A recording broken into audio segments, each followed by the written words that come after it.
সুস্বাদু। এটা হলো সুন্দরী বেগুন, আর এই সুন্দরী বেগুনের চপ খেতে কিন্তু অনেক মজা, একদম তুলতুলে নরম, এর ভিতরে কোনো বিচিই নেই। তার মধ্যে বেগুন দেওয়া কীভাবে বেগুনি বানাবো সেটা আপনাদের সাথে শেয়ার করতেছি, দেখতে থাকুন। প্রথমে আমি বেগুনগুলো চিকন চিকন করে কেটে নিব। প্রথমে আমি ফালি ফালি করে বেগুনগুলো এখানে কেটে নিলাম। এটা হলো চিরা ভাজা, আর আমি ডালটা এখানে বেলেন করে নিছি। তো এই ডালের মধ্যে আমি চিরা ভাজাটা দিয়ে দিব, দিয়ে বেলেন করে নিব।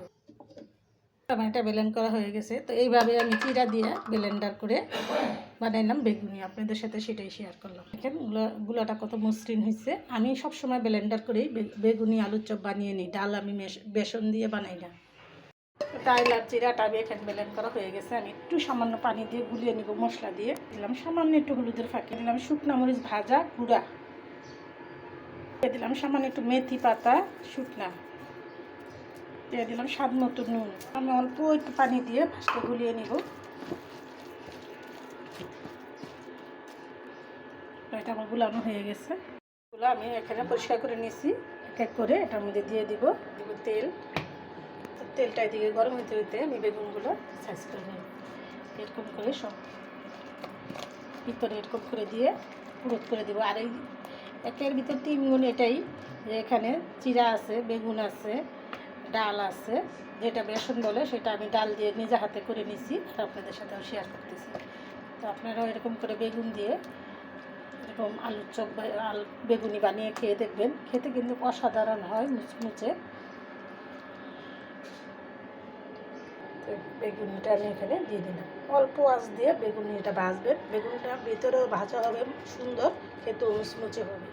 এগুলো ডাল আমি এখানে মিক্সার করে মাখিয়ে নেব সুন্দরভাবে।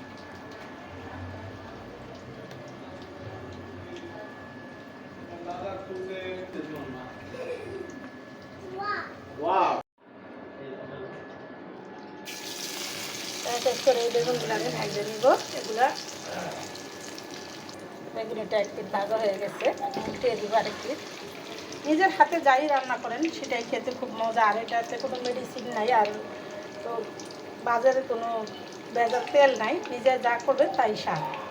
ফুলঝুরি বেগুন ভাজা, বেগুনি ভাজা, আর কীভাবে ভাজলাম কী কী দিয়ে সম্পূর্ণটা আপনাদের সাথে শেয়ার করলাম। না টেনে দেখবেন, আর নতুন নতুন ভিডিও পেতে সাথেই থাকবে। এখানে আমি আরেকটা বেগুনি দিয়ে দিব।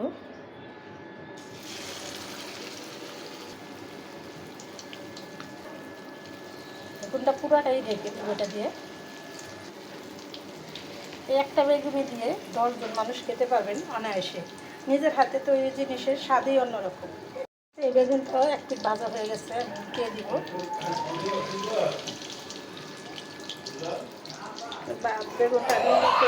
বেগুনটা উল্টে পাল্টে আমি 2 পিঠ ভেজে নিলাম।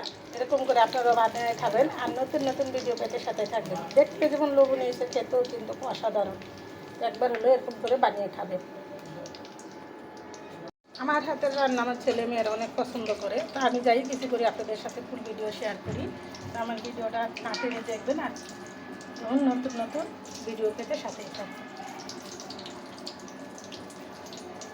এটা আমি আরেকটু উল্টে দিব।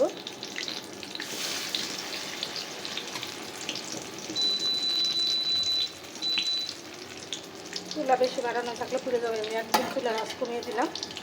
এর মধ্যে 3 গুণ, তার নাম হচ্ছে বেগুন, আর এটা হলো বেগুন দিয়ে 3 গুণের বেগুনি। আর কী করে বানালাম আপনাদের সাথে শেয়ার করলাম। এবার আমার ভিডিওটা না টেনে দেখে এরকম বেগুনি বানিয়ে খাবেন, আর নতুন নতুন ভিডিও পেতে সাথেই থাকবেন। একটা বেগুন দিয়ে 3 পদের স্বাদ মিলাইলাম আর আপনাদের সাথে শেয়ার করলাম।